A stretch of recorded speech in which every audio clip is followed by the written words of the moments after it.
막장 사연 38세 남자의 비극적 고백. 저는 38살 남자입니다. 제 이야기는 어디에도 내놓기 부끄럽고 또 믿기 힘들 만큼 막장스러운 현실이라 이렇게 글로라도 털어놓습니다. 저와 아내는 대학 때부터 사귀었다가 헤어지고 또다시 만나는 과정을 반복하다 결국 결혼까지 이어졌습니다. 사실 헤어졌던 이유는 아내가 남자친구들과 자주 술을 마시는 문제로 다툰 적이 많았거든요. 하지만 결국 돌아온 건 스킨십에도 소극적이고 부끄러움이 많은 저를 아내가 잘 리드해주고 먼저 다가와 표현해주는 모습이 너무 좋았기 때문입니다. 그런 아내의 적극성이 제겐 큰 매력이었어요. 다투기도 했지만 그래도 누구보다 서로를 이해한다고 믿었죠. 특히 저는 아내가 제 본가 식구들과 잘 지내주는 걸 늘 고맙게 여겼습니다. 시아버지께도 살갑게 굴고 제 동생과도 친남매처럼 웃고 떠드는 모습이 보기 좋았거든요. 반면 처가 쪽은 거의 인연이 끊기다시피 해서 저는 늘 아내가 외롭지 않을까 걱정했습니다. 그래서였을까요? 아내가 먼저 시댁 식구들과 함께 살자고 제안했고 저는 출장이 잦은 제 일 때문에 혼자 두기 미안했던 마음에 흔쾌히 본가와 합쳤습니다. 그게 제 인생을 송두리째 무너뜨릴 줄은 꿈에도 몰랐습니다. 어느 날 대낮에 집에 들른 아버지가 동생 방 문을 여는 순간 제 아내와 친동생이 그런 짓을 하고 있는 걸 목격하셨습니다. 아버지는 소리도 지르지 못하고 그냥 얼른 정리해라며 문을 닫으셨다고 해요. 처음엔 아버지의 반응이 이상하다고 생각했는데 뒤늦게 알게 된 진실은 더 끔찍했습니다. 제가 이 모든 걸 알게 된 건 순전히 우연이었어요. 그날 출장이 하루 일찍 끝나서 깜짝 선물로 아내가 좋아하는 케이크를 사들고 집에 왔는데 현관문이 열려 있더라고요. 이상하다 싶어 조용히 들어갔는데 거실에서 아버지가 멍하니 앉아 계시는 거예요. 얼굴이 새하얗게 질려서 아버지 무슨 일이세요? 라고 물었더니 그때서야 떨리는 목소리로 말씀하신 거였습니다. 방금 내 동생 방에서. 아버지는 말을 제대로 잊지 못하시더라고요. 그래서 제가 직접 동생 방으로 가봤는데 문이 살짝 열려 있었어요. 안을 들여다보니 아내와 동생이 옷을 정리하고 있었는데 둘 다 얼굴이 빨갛고 숨이 가빠서 뭔가 이상했죠. 그때까지도 저는 왜들 이래? 그 정도로만 생각했는데 아버지가 눈물을 글썽이며 모든 걸 털어놓으신 거예요. 이미 제 아내는 시아버지와도 그런 관계였던 겁니다. 제가 출장 가는 사이에 말이죠. 그것도 한두 번이 아니라 무려 2년이 넘는 기간 동안 지속되어 왔다는 거였어요. 아버지 말씀으론 처음엔 거절했지만 아내가 먼저 유혹했고 결국 넘어가게 됐다는. 그리고 동생과도 비슷한 시기부터 그런 관계가 시작됐다고 하더라고요. 그런데 정말 소름 끼쳤던 건 울먹이는 아버지의 모습이었어요. 마치 질투심에 폭발한 실현당한 남자 같았거든요. 내 동생이랑도 그러고 있더라며 이를 악물고 말하시는 모습이 저에 대한 미안함이나 죄책감이 아니라 오히려 동생에게 빼앗긴 것에 대한 분노와 질투심 때문에 저에게 모든 걸 털어놓은 것 같았어요. 아빠는 그럼 언제부터? 라고 물었더니 작년 여름부터. 아니야, 재작년 겨울부터였나 하면서 날짜까지 정확히 기억하고 계시더라고요. 그 순간 저는 깨달았어요. 아버지에게 아내는 그냥 며느리가 아니었던 거죠. 완전히 다른 감정의 대상이었던 겁니다. 심지어 내 동생 놈이 더 나쁜 놈이야. 아빠가 먼저였는데 라고 중얼거리시는 걸 들었을 때는 정말 소름이 돋았어요. 이제 와서 생각해보니 징조는 있었습니다.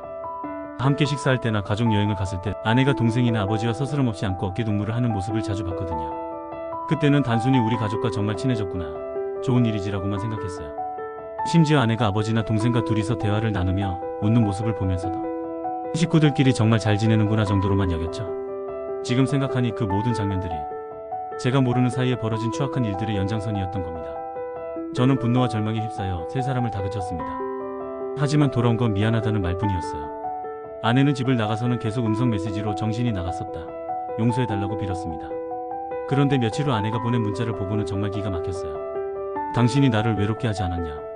출장만 다니고 집에는 관심도 없으면서 당신 잘못도 있어라는 내용이었거든요. 심지어는 아버님과 동생은 나를 이해해주고 관심 가져줬는데 당신은 언제 그랬나? 라고까지 하더라고요. 전화를 받았을 때도 마찬가지였어요. 오빠 미안해. 하지만 오빠도 생각해봐. 내가 얼마나 외로웠는지 알아? 혼자 집에서 기다리기만 하는데 심정은 생각해본 적이 있어? 라며 오히려 저를 탓하더라고요. 급기야는 처음엔 정말 아무 생각 없었어. 아버님이랑 동생이 나를 위로해주고 따뜻하게 대해줘서 그러다 보니 감정이 생긴 거야. 이건 자연스러운 일이었어 라고까지 했습니다. 동생과 아버지도 고개를 숙이며 사과했지만 저는 도저히 받아들일 수 없었습니다. 특히 동생은 형 미안해. 하지만 형수가 너무 외로워 보여서 형이 출장 가면서 형수 보살펴달라고 했잖아 라며 제 책임으로 돌리려 하더라고요. 그러면서 동생이 더 충격적인 말을 했어요. 형수가 집에서 브라도 안 입고 얇은 티셔츠만 입고 돌아다녔어. 어깨 아프다며 안마해달라고 하고 형이 없으니까 외로우셨던 것 같아서 거절할 수가 없었어. 아버지도 며느리가 피곤하다며 어깨랑 등을 안마해달라고 하더라. 아들이 출장 간 사이에 며느리를 돌봐주는 게 당연한 일 아니냐고 변명했어요. 그러면서 아버지가 더 구체적으로 말하는데 며느리가 오히려 나를 안마해줘서 아버님 피곤하시죠? 제가 안마해드릴게요 라면서 주기적으로 와서 맨살에 안마하면 아플 수 있으니까 아로마 오일도 발라주고 마사지해주더라고 하는 거예요. 처음엔 그냥 효부라고 생각했지. 하지만 점점 손길이 이상해지고 아버님 몸이 참 좋으시네요 라면서 자꾸 몸을 만지작거리고 아버지는 마치 자신이 피해자인 것처럼 말했어요. 며느리가 너무 적극적이어서 거절하기가 힘들었다면서 말이에요. 심지어 동생은 형수가 먼저 내 방에 와서 동생아 혼자 있으니까 무서워. 옆에 있어줄래? 라고 하시면서 자연스럽게 부탁하더라고. 그러다가 피곤하다며 내 어깨에 기대고 점점 스킨십이 늘어났어 라고 했습니다. 그것도 그냥 한 번이 아니라 형수가 심심하다면 맥주 들고 와서 동생아 같이 한잔할까? 라면서 술 마시다 보니까 분위기가 그렇게 되었다고 변명했어요. 형수가 술 먹으면 더 적극적이 되시더라고. 동생이 제일 마음 편해라면서 자꾸 기대고 그래서 그만 이라며 마치 자신이 어쩔 수 없는 상황에 내몰렸던 것처럼 말하는 거였어요. 아버지 말로는 며느리가 아버님 남편 없으니까 너무 외로워라며 울면서 안겨오더라. 처음엔 그냥 위로해주려 했는데 며느리가 점점 더 가까이 오고 이상한 분위기가 되었다고 하더라고요. 둘 다 마치 아내가 먼저 유혹한 것처럼 자신들은 어쩔 수 없었던 것처럼 말하는 거였어요. 하지만 그게 변명이 될 수 있나요? 2년이 넘게 그런 관계를 지속해놓고서 말이에요. 현재 저는 세 사람 모두를 상대로 소송을 진행하고 있습니다. 그런데 더 끔찍한 소식이 기다리고 있었어요. 아내가 임신했다는 거예요. 그런데 그 아이가 누구 아이인지 아무도 모른다는 겁니다. 아내는 당신 아이일 수도 있다며 울부짖고 아버지와 동생은 서로 아니라고 발뺌하면서 책임을 저에게 떠넘기려 합니다. 설상가상으로 제가 소송을 걸었다는 소문이 동네에 퍼지면서 직장에서도 눈총을 받기 시작했어요. 상사는 가정사로 회사 이미지에 먹칠하지 말라며 사실상 사표를 종용하고 있습니다. 그런데 진짜 미친 건 아내 친구들이 저에게 연락해서 오빠가 너무 매정하다. 한 번쯤은 실수할 수 있는 거 아니냐고 아내를 감싸고 있다는 거예요. 심지어 제 대학 동기 중 하나는 형수님이 너무 불쌍하다. 너도 좀 이해해줘라고 말했습니다. 나중에 알고 보니 아내가 밖에서는 완전히 피해자 코스프레를 하고 있더라고요. 남편이 출장만 다니고 나를 방치해서 외로웠다. 시댁에서 무시당하고 있었다. 남편이 차갑고 무관심해서 정신적으로 힘들었다는 식으로 자신을 불쌍한 피해자로 포장하고 다닌 거예요. 정작 저는 창피해서 미주알 고주알 다 까발릴 수도 없는 상황이고 누가 형수님은 뭐라고 하시는데? 라고 물어봐도 아버지랑 동생이랑 2년 넘게 불륜을 저질렀습니다. 라고 어떻게 말하겠어요. 그러니까 사람들 입장에서는 아내 말만 듣고 저를 나쁜 남편으로 보는 거죠. 아내는 교묘하게 진실은 숨기고 자신에게 유리한 부분만 부각시켜서 주변 사람들의 동정심을 끌어내고 있었던 겁니다. 정말 답답하고 억울한 상황이에요. 가장 충격적인 건 연락 한 번 없던 장모님마저도 그래도 식구인데 이런 식으로 소송까지 할 필요가 있냐며 제게 화를 내신다는 거예요. 내 딸도 잘못이고 그 집 사돈댁도 사돈 총각도 모두 잘못한 일인데 그냥 자네만 넘기면 될 것을. 심지어 어머니는 다른 데 가서 바람 피운 것도 아니고 어차피 집안에서 일어난 일 아니냐. 남이 알게 되면 우리 가족 망신만 더 커진다. 조용히 덮고 가면 안 되겠냐고 하시더라고요. 내 딸이 잘못했지만 그래도 자네 아내고 아버지랑 동생도 가족인데 법정까지 가서 싸울 일이냐며 오히려 저를 나무라셨어요. 집안일은 집안에서 해결해야지 이렇게 큰 소리 내면 동네 사람들이 뭐라고 하겠냐. 창피해서 어떻게 살겠다고 하시면서 말이에요. 지금 저는 집도 가족도 직장도 심지어 친구들마저 등을 돌린 상황입니다.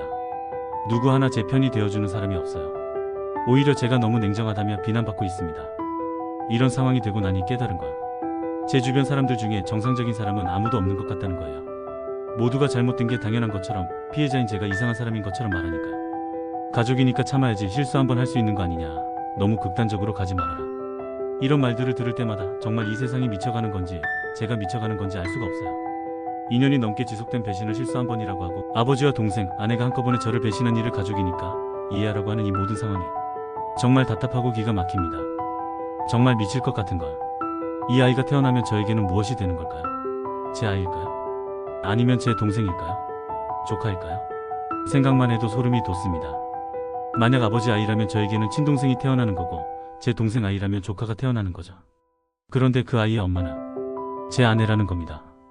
아내에게 아이를 지우라고 전했습니다. 그러나 아내는 적반하장으로 어떻게 아이 아빠가 그런 말을 할 수 있냐며 울고불고 난리입니다. 전 그런 아내를 볼 때면 소름이 돋습니다.